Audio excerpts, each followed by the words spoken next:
what is the greatest enemy I could ever conceive of that must be crushed under the feet of Christ?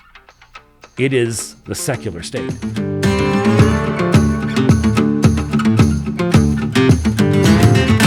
Well, welcome to this discussion that I'm going to have with Dr. James White. Dr. James White is a man who needs no introduction, and here we are in Moscow. We are getting to enjoy this nice room in which I record Reformation and Revival. I know you're a regular listener. I know that you've mentioned to me. I recognize some of the background, actually. I do. Yes. So glad to have you here, and you're here to debate Doug Wilson. That's one thing. That's right. That's the one thing you're doing. And you drove here and you're pulling a trailer. That's how I get around. That's how you get around now. Yep. Because COVID is tyrannical, and you're not going to participate. Basically, that's right. But the reality is, I flew 165,000 miles in 2019. I was out of the country for 4 or 5 months out of the year, and that all changed. And now I've lost all my flight privileges, so it doesn't matter whether there's a mask mandate anymore or not. I'm going to be stuck in the middle seat in aisle 14 anyways. So yeah, this is a much better way of getting around. I can visit with people, and I can visit smaller churches. It's wonderful. It's great. It is. We're going to be on Cross Politic later, I think. Yes, we are. So that should be fun. And then you got the debate with Doug on Friday on Pay to Communion. That should be fun. And I think we're going to do a follow-up supposed to that, me, you, and Doug. That'll be fun. But we thought, since you're here, let's talk about postmillennialism, and let's talk about postmillennialism and its fruits. Of course, riffing off of Jonathan Edwards, we have charity and its fruits, and then we have postmillennialism and its fruits. And to kind of set this up, I remember coming to the conviction of postmillennialism, and that was an exegetical thing. It was also a worldview thing. Had practical ministerial implications. It shaped how I was thinking even about Reformed evangelicalism in America, and a lot of the disgruntled infighting that seems to go on. And so I thought we can really let it sprawl wherever we want, but why don't we start with how did you come, when did you come, and how did you come to postmillennialist convictions? Well, when I went to Apologia Church, which I wasn't expecting to do, but the Lord worked it out that way, that was already an element of the church's perspective and everything else. And so I was already surrounded by it in that context. And I had already come to conclusions in regards to the fundamentals of Christ's kingdom. And I had preached an entire series at my previous church years before on God's law that I think anybody who listens to it would go, that's general equity theonomy. And that's where we were.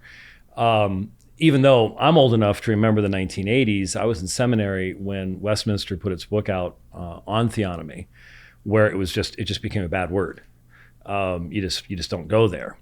And so the same thing was the case with postmillennialism.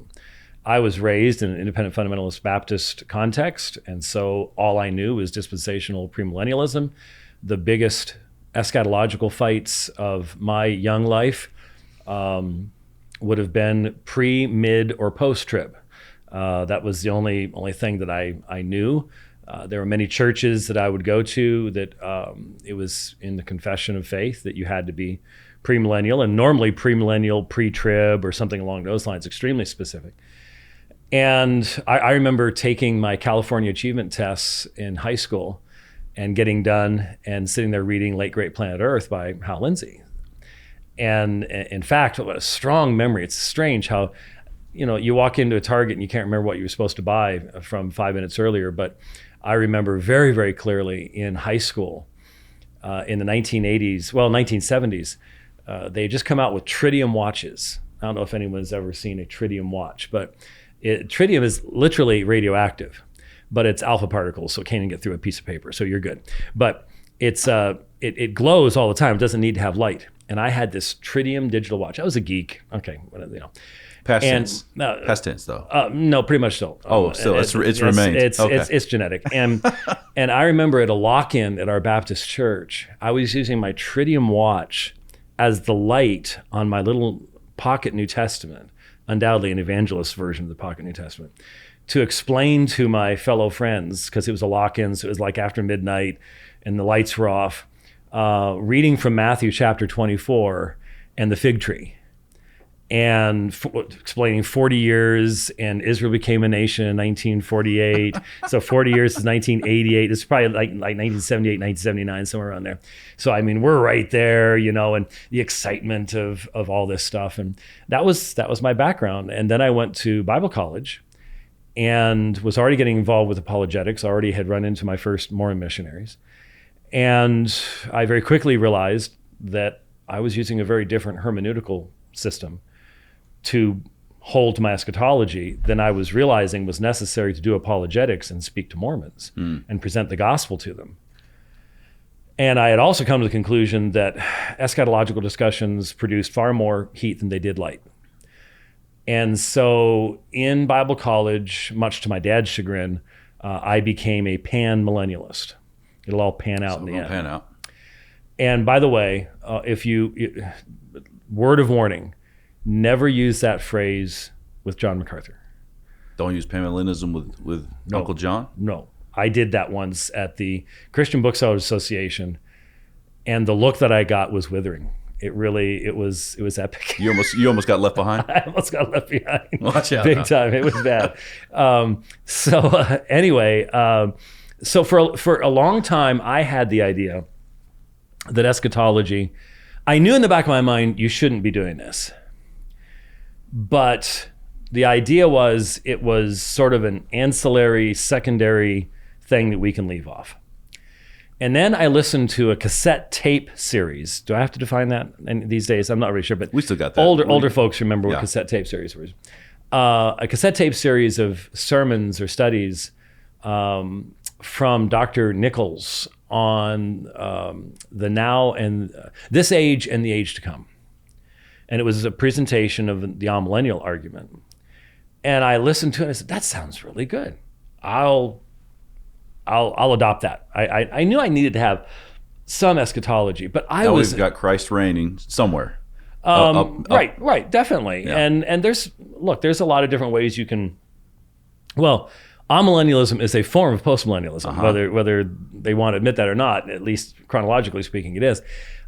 So I was like, I need to have. I can't do this pan-millennialism thing anymore. So let's go ahead and adopt that. But I was never at all committed in the sense of, wow, I really see this as an important ordering principle, and I see how this is. It was still over here someplace.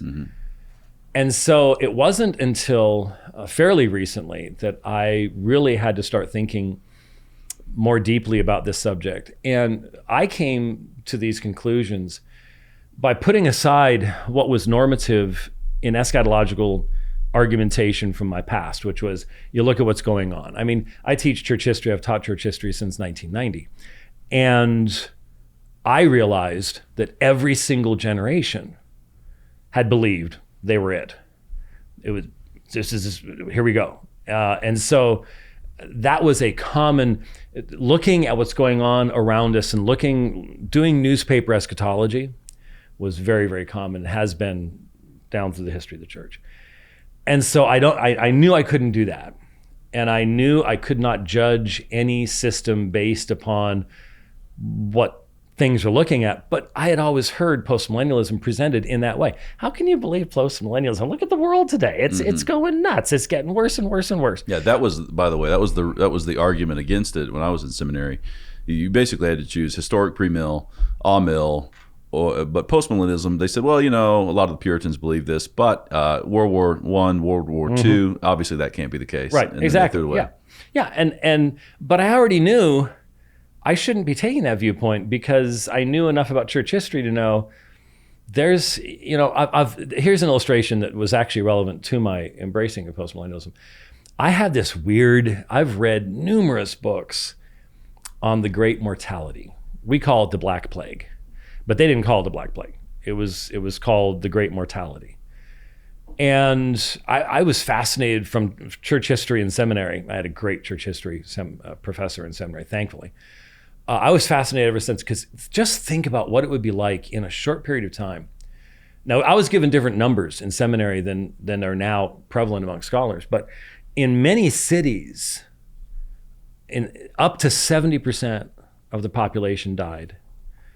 Most people think across Europe it was around 50%. Out in the countryside, it might be as low as 30%, but you're still talking about, in a short period of time, massive amounts of death. So 1347 to 1351.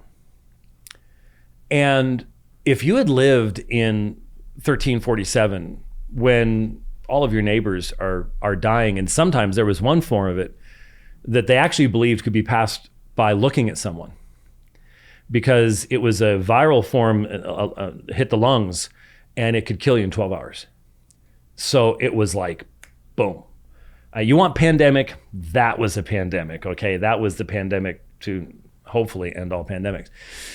But if I lived in 1347, I could have found every plague in the book of Revelation going on right then. I mean, it's all happening right now. And yet, if I had lived in 1347, look what's still ahead. Look at the massive expansion of the church and the presentation of the gospel. You know, the Spurgeon and the Metropolitan Tabernacle was still in the future. Everything we see going on worldwide with the presentation of the gospel today was still in the future, but I couldn't have imagined it. You could have forgiven me for thinking this is it. We're done right now. And so if that was the case then, I needed to approach this subject from a top down, not a looking around at what's going on around me, but I need to look at scripture and I need to ask the question, is there a perspective that is firmly consistent with the highest views of the triune God's purpose in this world? Because what had frustrated me the most with most of the discussions that you would have is you'd be down here in the weeds and the details. And you'd be in Daniel chapter 9 or Daniel chapter 7 trying to figure out a strange Aramaic phrase, you know, and how you're to apply this over here. And I'm like, isn't there a way of approaching this? Because I mean, I do my theology top down. You have ordering principles. There are fundamental basic things that the scripture teaches in regards to the nature of God and the purpose of God, and that gives order to everything else that you look at in scripture. And so when I went to Apologia, now I'm hearing, for example, I happened to come right as my fellow pastor Jeff Durbin was getting into Matthew 23 and 24. So he's giving me a post-millennial historical interpretation of Matthew chapter 24, and he's not leaving any stone unturned. He's hitting everything, and so I'm getting that regularly. He didn't go through it fast, believe me. He's been in Matthew for 8 years or something like that, and Apologia has only existed for 11 or 12. So I'm getting that, but then as I start reading Bonson, as I read Gentry, as I'm listening to Doug, and in fact, watching a film that he was in, all of a sudden, everything starts coming together all at once. And so some of the things that Doug especially said that really, sort of rocked my world, and that certainly hit me because of my age. One of the things he said was, and I'm, like I said, I've taught church history forever. What if we are still in the early church? And that is not a thought that almost anyone ever has. You grow up thinking we're at the end. We're always at the end. It's always, there's nothing, the future is done for. What if we are in the early church? And that changes everything, because if you even allow that as a possibility, then you have to start thinking about long-term faithfulness and the nature of the church long-term and from generation to generation, all the rest of that kind of stuff. And then the other thing was, he said, no one ever thinks about their great-grandchildren. And again, that's how I was raised. You within the circles of my youth, you didn't think about having great-grandchildren because that's polishing brass on a sinking ship. It's all going up in flames pretty soon anyways. So you don't think that far down the road. You don't think about investing yourself into your children, and therefore into your grandchildren, and therefore into your great grandchildren. That's just not there. So with those things hitting me, then you start thinking about the key texts that I think definitely moved me. And those were texts that I was already intimately familiar with. Psalm 110. Mm-hmm. Okay? Psalm 110, I know Psalm 110 like the back of my hand because I've had to debate it over and over again with various people. So for example, I've debated a guy, if anyone's seen the debate that Michael Brown and I did with two Unitarians on the Jewish Voice broadcast back in 2010, I believe it was, where we were defending the Trinity and the deity of Christ. Well, Psalm 110 is the Lord said to my Lord, sit thou on the right hand and just make the ends of his footstool to your feet. And then, your scepter going forth from Zion and ruling and all the rest of that stuff. We sort of skipped that part, because the focus was on the technical application. Literally, this guy's named Anthony Buzzard. He's a Unitarian, Sir Anthony Buzzard, by the way. So he's a Unitarian, and his argument is, and this is an interesting argument, by the way, that in Psalm 110:1, if you look at it in the Hebrew Masoretic text, it is not Adonai. Yahweh said to my Adonai, but it's Adoni. And most people, who cares? Adonai is the normal term used for Lord, as in not Yahweh, but my Lord that I serve, or something like that. Adoni is always used of humans. And so they're like, see, Jesus isn't the Adonai, he's the Adoni, as the Masoretic text says, and that's only used of humans, and therefore he is not a divine figure. And most people hear that and sort of go, okay. And so the answer to that, obviously, is think about it. I kept saying the Masoretic text. When did the Masoretic text arise? Around 900 years after Christ. So these are Jewish scribes 900 years after Christ. So they already know exactly how the New Testament uses this text. They already know exactly how Christianity interprets it. And they're the ones that inserted the vowel pointing. The consonantal text, there's no difference between Adonai and Adoni. That's the insertion of vowel points. So unbelieving Jewish scribes 900 years after Christ did not think this passage made Jesus a divine figure. That's not a shocking revelation, okay? But you have to dig into all that background stuff to respond to this stuff. And sometimes, as is an illustration, you can get so close to the text dealing with stuff like that you don't back up and see, wow, there's more to this Psalm 110. And especially because as we know, as Jeff likes to put it, that's God's favorite Bible verse because he quotes it most often in the New Testament. Yeah. And you don't see the applications being made in the New Testament outside of those technical things you have to deal with. Yeah, I think that you've just highlighted a hermeneutical principle or an instinct that a lot of evangelicals have, which is to look they look very closely, and we want to pay close attention, especially to line upon line, which amen to all of that. But they do miss the bigger picture, the overarching. And you said, when you stepped back and said, which eschatological view best represents the triune God's purpose for the world? And that's not a way that a lot of modern evangelicals think. They think about maybe God's purpose for this individual, right? Individual salvation, the personal justification before God, that kind of thing, going to heaven when I die. But they're not actually thinking about the story that God's writing. They're not thinking about creation. They're not making connections between the dominion mandate and the second Adam, and how all that even is applicational when it comes to understanding Psalm 110. Right. So it was you go to Apologia, and how many years ago would you say it was where you just say, yeah, I've landed here. I'm a not that long ago. I mean, to come out and literally say, okay, I worked through Psalm 110, I worked through Psalm 2, Isaiah 42, and then you see all this coming together in 1 Corinthians chapter 15. He must reign. Every enemy must be put under his feet. The last enemy is death.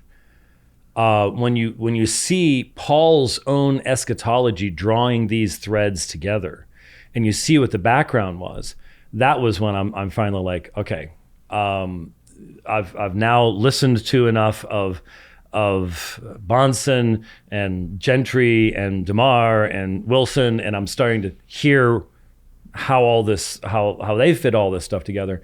I can put aside a lot of the prejudices that were just poured into my brain from a very early point in time.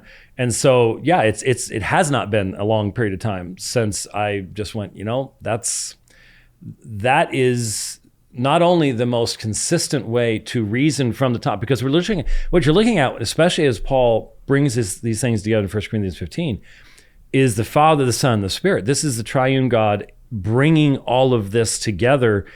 And Paul's basically saying, this is how God is accomplishing his ultimate purpose. Here it is right in front of you. And none of the others gave me that. I mean, look, I still have lots of amillennialist friends, and some of them, friendship runs really well that direction. It does. If you become post-mill, you're friends with everybody. Basically, you're friends with all the saints. You can be, but I've not had any of my amillennialist friends, in essence, cancel me for my coming out as post. But let's be honest, dispensational premillennialists really struggle. Oh yeah, you get left behind. You in essence, you do. They really have to struggle with it. And what's really interesting is when I did make the announcement, there were a number of my pastor friends who, not publicly but privately, said to me, "Oh, now you have to think through this." In other words, they were sort of in the same boat I had been in, keeping it at arm's length because it seemed so counterproductive and so filled with emotion and lots of landmines to step over in the process. They're like, oh, if you've done this, now I'm gonna have to think through all this stuff. And it's like, well, hey, it's worthwhile and it's fun once you get over the other side. So, and there's a lot of good that happens. I think personally, Christian life really does. It really is impacted by this post-millennial eschatology. And then just Bible reading. You start to read and you really do see certain scriptures make a lot more sense. I mean, I grew up in a church where the Great Commission, Matthew 28, was emphasized every Sunday. So just without that first verse that says, because all authority has been given to me. Yeah, and you step back one day and you think, well, Jesus rose from the dead. He gathers up all of his disciples. He tells them all authority in heaven and on earth has been given to me. Go therefore, make disciples of all nations, baptizing them in the name of the Father, Son, and the Spirit. And then you step back and you think, did he give a commission? Did he give marching orders that aren't going to come to fruition? Right. Like, are the nations not going to be discipled? Are the nations not going to be baptized?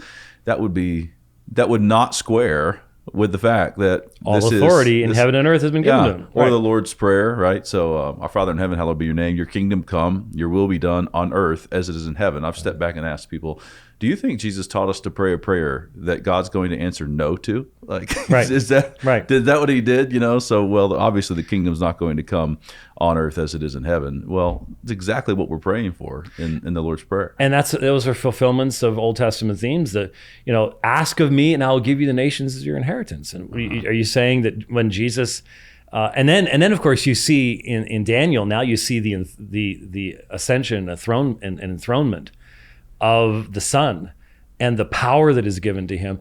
And instead of that all being, well, does that have something to do with the European Union and how many nations are a part of it, all the rest of that kind of stuff, you realize, no, this is Christ taking his rightful place and exercising the authority.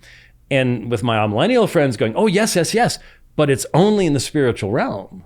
It's not in this other area. And that's where you start getting into the other stuff that has become so central now in our day. Let's be honest. I've had to chuckle since COVID started, as I have listened to so many men that I know really, really well, that I know in 2010 or in 2000 would not have spoken about the authority of Christ over the nations the way they're speaking now. Even if they haven't figured out what that actually means in the long term. I mean, let's look at what happened with churches closing down in 2020. There were only a few churches in the Phoenix area that did not close in March of 2020, and Apologia was one of them. And we're not sitting here saying we knew what was coming. No, we just looked at the numbers and we looked at the mandate that was ours to shepherd the flock and to celebrate the Lord's Supper, and we just went, no, don't think we're going to be doing this. And even we rent our facilities. Even the church we rent from was looking at us like we were just a little bit on the too radical side. Well, it's not too long. It's a few months. You can start going down the road and other churches start going, hey, wait a minute. It wasn't 2 weeks to flatten the curve at all. It looks like it's going to be forever to flatten the curve. And people started standing up and saying, we're going to open back up and stuff like that. But when you start hearing them talking about the lordship of Christ over his church and the relationship that has to the state and to governments, most of us would listen to sermons and go, hey guys, you know what you're actually saying there? Yes. And by God's grace, COVID has led to probably some post-mill impulses in regions that you would not anticipate. And which gives the lie, by the way, to the idea that the impetus here is every day better, better, better, better. No, from my perspective, honestly, I'm a Scotsman. And if you know Scotsmen do not tend to be the most upbeat, optimistic people on the planet, okay? We're sort of expecting the worst and we're going to gut our way through it and put our claymore on and keep our kilts where they need to be. And so we don't have that upbeat perspective. And so I'm looking at this and I'm looking at what could happen. I mean, let's be honest. If you run the worst case scenario stuff, does anybody remember that for 70 years, the Soviet Union persecuted and killed and murdered in Eastern Europe and all across Russia, and then bred what happened in China and what's going on right now? We're not unrealistic. We have to have a view of the future that says, look, if we don't believe we're just going to escape, it's just all going to go poof and everything's going to be fine and we're going to be all right, then we have to have a mindset that we are building into the next generations what they need to know to put this mess back together again. This has been a key thing for me. And someone could say, you're inconsistent because you're talking about something that's going on right now. I will confess the possibility of an inconsistency here. But when I look at secularism today, when I look at what is being said, do you know who Yuval Noah Harari is? I have an audience member who knows exactly. In fact, you look a little bit like him, unfortunately. He is the World Economic Forum's primary scientific advisor.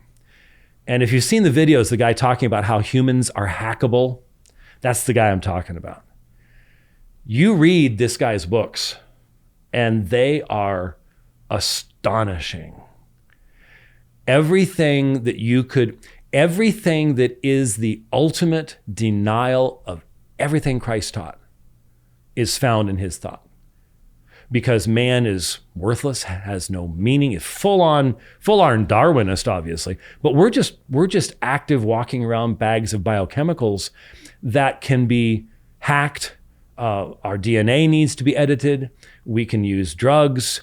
We can implant things so that we can automatically connect to the internet and be controlled by the internet because we have no intrinsic meaning.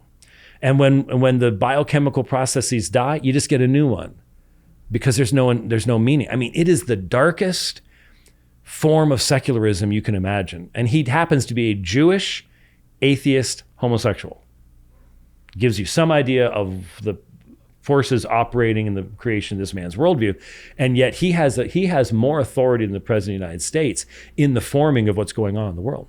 And people just don't even know it. They don't know how to deal with it.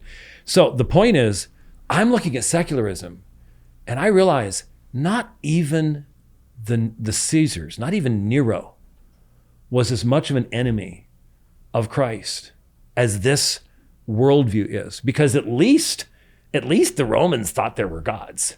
At least the Romans thought there was going to be some kind of justice. They didn't think we were just going to simply disappear. There was some kind of element in their thinking. This has none of that. So when I look at 1 Corinthians chapter 15, every enemy must be put under his feet. What is the greatest enemy I could ever conceive of that must be crushed under the feet of Christ?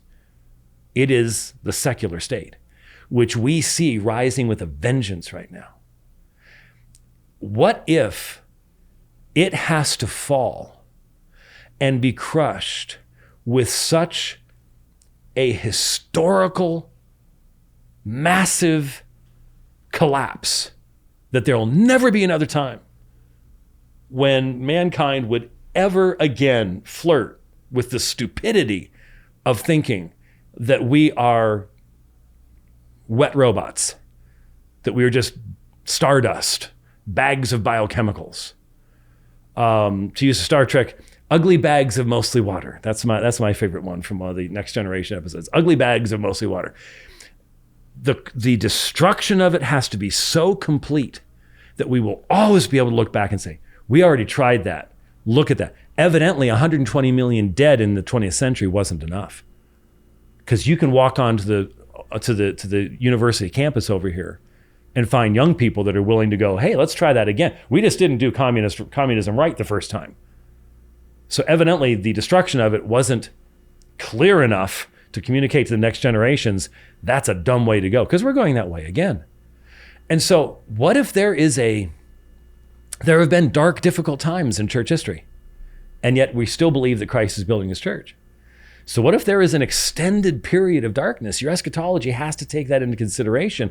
And the only thing that I can see that's going to tell you, and yet Christ still reigns, he's accomplishing his purposes, and the purpose for all this will be seen in that. The only way I can see that is in postmillennialism, because as Doug has said more than once, we're going upward, but there are some valleys. Well, there might be a deep valley where there is going to be a crater left, where secularism, the great enemy of Christ, was laid low and destroyed. Yeah. The way to the promised land is through the Red Sea. You have this kind of death and resurrection stories all throughout Scripture, and that is a paradigm that fits with the postmillennial hope, within eschatological hope. And you mentioned we're going through tough times right now, which I think we are. I think the crazy last 4 years or so, you had Statement on Social Justice and the Gospel, that you were a signer of that. I signed that document as well. Doug signed that document. You've had Black Lives Matter riots.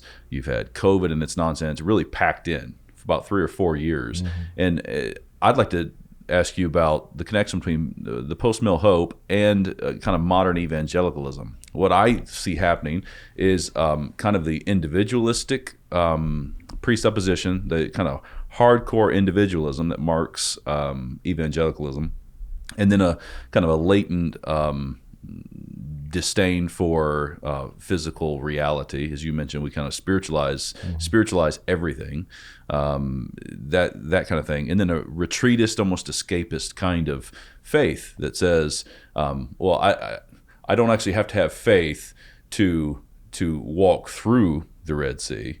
I'll just have faith over here. I'll stick my head in the sand and trust God. Well, that's not the way it works. It's faith working through love. It's the works of faith, labors of love. So I think evangelicalism's in a real pickle right now, because bad things happen, splintered, infighting, and even like the guys on the good side, the conservative guys, have certain instincts that seem to disable them from faithfulness in the years to come, because of the kind of threats that are coming.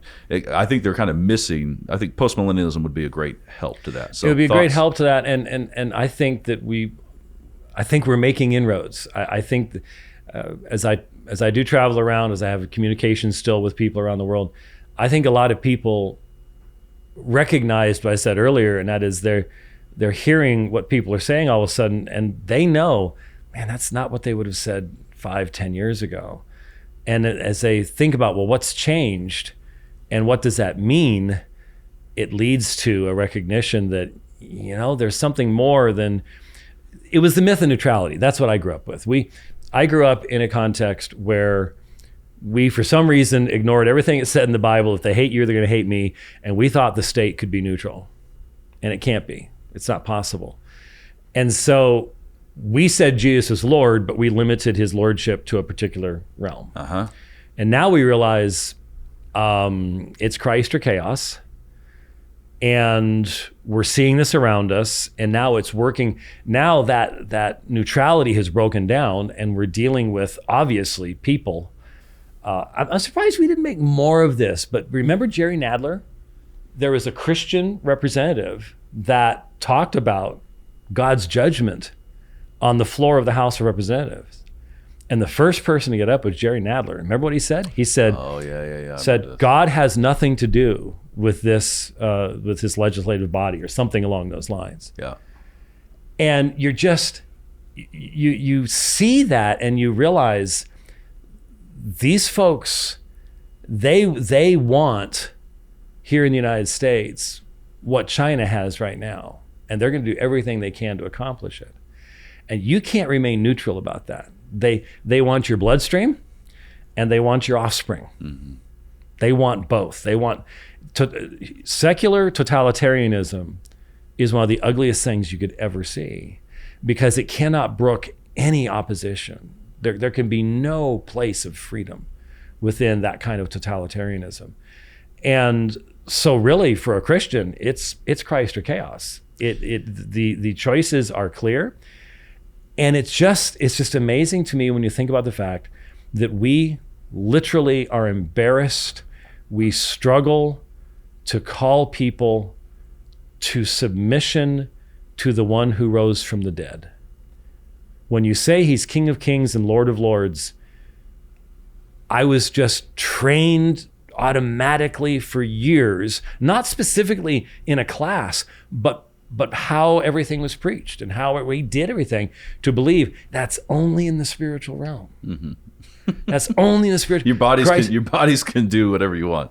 Exactly. It's almost a form of Gnosticism, but it was also. But let's be honest, it was connected to an antinomianism, because you have to have something positive to proclaim to the world that says, here's how God has revealed that we are to live. He hasn't left us to just come up with things on our own. Here's God's law. Here's what it says.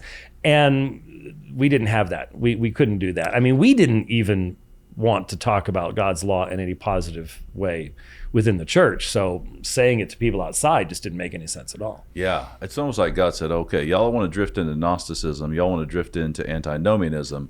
I'm going to send a few things that's going to cause even the dispensationalists to stand up and not only say Jesus is King of the church, which I would expect, but say Jesus is King of Kings. Right. And you say, whoa, hold on now. Like, just how far does that dominion reach, And then you realize you have a bunch of people that grew up in American evangelicalism their whole life that have been, they probably brought the banners into their church that said King of Kings, Lord of Lords. And then they're stepping back and they're saying, well, does that mean that he's king over my county commissioners?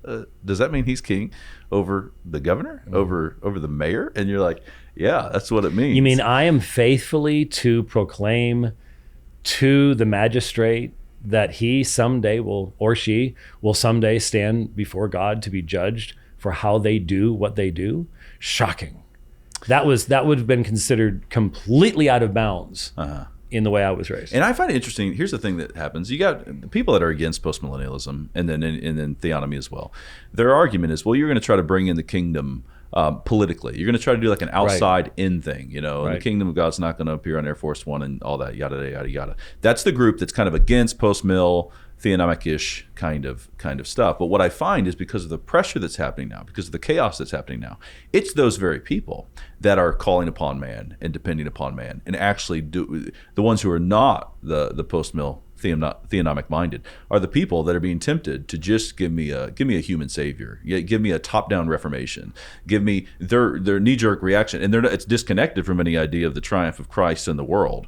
But it is, hey, I really want good neighbors. I want it to be how it used to be, and this is how I'm going to bring it in. Like they're the ones that are doing these kind of very hyper pragmatic moves rather than living by faith.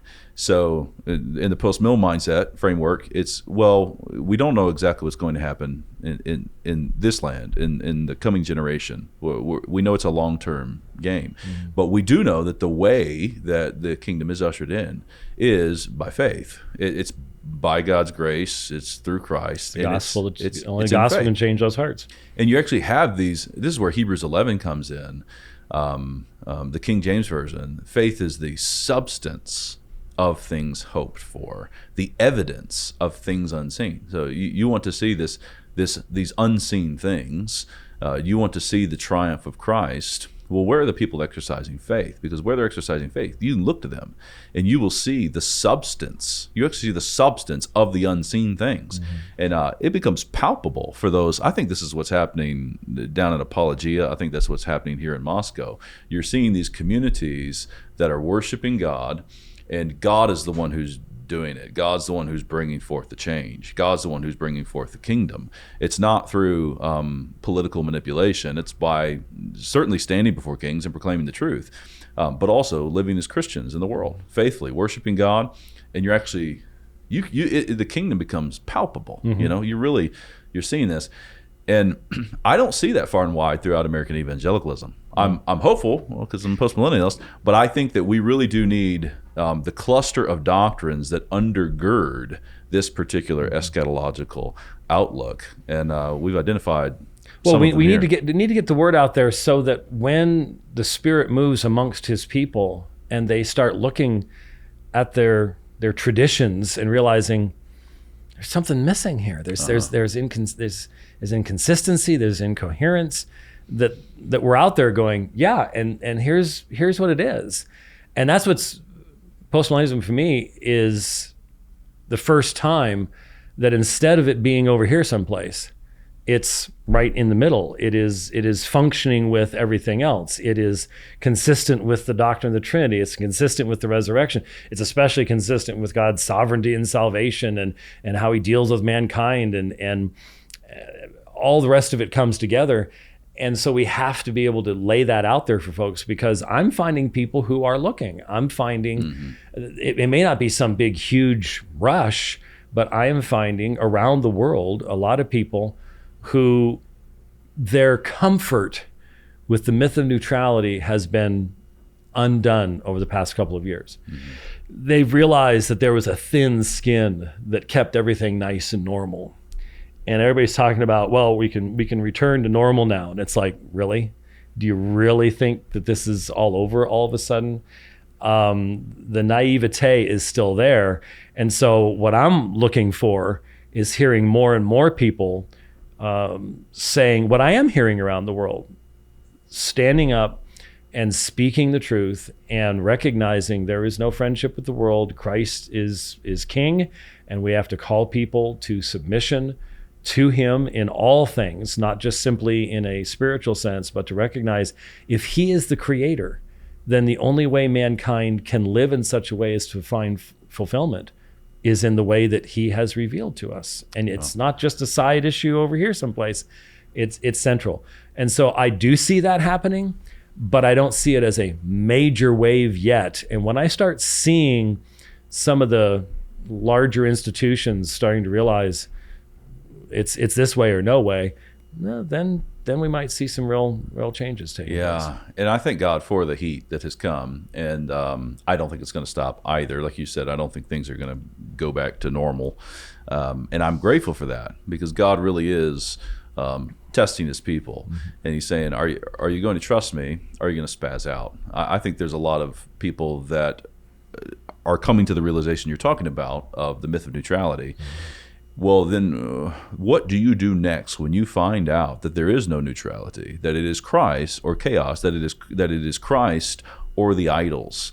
You know, what do you do when you realize that perhaps your governor does actually worship an idol. They might call it secularism, and the congressman you mentioned earlier might say, God has no place in this court. Well, the problem is it's going to be God, or it's going to be the gods. So you're going to have one either way. Well, the Christian community then is either going to try to grip the mess out of this thing, right? I think there's people that have that a certain impulse. So they're spazzing out.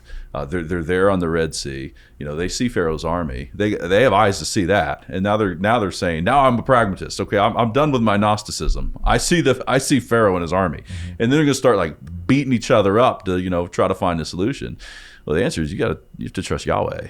You have to trust Yahweh that He's actually going to act. And this is, you talked generationally. There's the eschatology, thinking about the future of this world is inseparable from thinking generationally and saying it's getting so hot in the kitchen that some might be tempted to say, I don't have any time to teach children. I don't have any time. I have to go right now, and I have to get the right man elected. I have to go right now to this, and they're being consumed in that direction, and they're actually leaving off the fundamental things. They're leaving off the long-term game, the tyranny of the urgent kind of gone mad, and what's happened is there's no faith there. You just say, well, we're going to trust God and do what He's told us to do. And they don't really think that there's a positive command that we're supposed to be fulfilling to go do something in the first place. They don't understand fleshing out the lordship of Christ, what that means in proclamation, what that means to say to the world, you are stealing from the God who made you. You're stealing from His world. You're not living consistently, challenging what's going on. They became comfortable with how the world was doing things. So we'll do things they're going to fit in, and we can't continue that anymore. Yeah. And so it's a ripe opportunity for postmillennialism and its fruits. And by God's grace, you've come to see these things. I as well have come to see these things, and I'm thankful to God that you just kind of opened my eyes to some things that are right there on the surface of the text. And things that I've heard my whole life, and then you're like, "Oh, that's wonderful!" And it does make people cheerful and friendly, and you're trusting God. Then it's like you're not so like when you see an amillennialist, you're like, well, of course you love this guy, and you even have some eschatological hope for him. You're like, well, I know what I think, I know the truth. So same thing with the Dispy. You begin to like love the Dispies, and they're like, man, they're so fiery, and they're kind of pessimistic, but just get them to the party afterward, and everything will be all right. So I would mention, maybe you have some resources. I mentioned Keith Matheson's book, Post-Millennialism. I think that's a very good resource, kind of the most systematic resource I've found. You got Doug's written the book Heaven Misplaced. That's another good resource. You have Ian Murray's Puritan Hope. That's another wonderful text. Bonson. Some people I just can't read Bonson, but I've always enjoyed reading Greg. And we actually knew each other a little bit. And so his work was really helpful, and Ken Gentry and Gary DeMar. And there is a lot out there that is very helpful but like I said, the film in heaven as on earth as it is in heaven. The guy who made that film actually came out to Phoenix and interviewed me for his next film on postmillennialism. So I'm not sure when that's going to come out, because I think he flew in from Chile to actually do that during COVID, if you can imagine that. But that was extremely helpful to me as well, to see the positive attitude, and Doug saying, I'm not a postmillennialist, I just have fun. I just have fun. This is fun. Come on over. The water's fine, And I understand what he's saying, because there is a joy in seeing the consistency of these things, and not being constantly burdened down with all the little minutia down in the weeds of figuring out what's going on now, and is that a fulfillment of prophecy there? And so instead, it's from the top. God is extending the scepter. He's reigning. The nations are His. Ask and I'll give you the nations as your inheritance. And you think the Son's not going to ask? No, He has. Amen. So, are you stressed out? Are you anxious? Are you biting your fingernails? Go Post-Mill. Go Post-Mill. Learn what it means when Martin Luther said, I preached the word of God and then drank Wittenberg beer with my friends, and the word did everything. You really can rest. And I believe that On Earth as It Is in Heaven is a film that's available in the Canon app. So if you're not a Canon Plus member, well, I mean, there's clearly something wrong, and you can rectify that by signing up for Canon Plus. James, thanks for joining me today. It's been wonderful to talk about postmillennialism and its fruits. Great, thank you.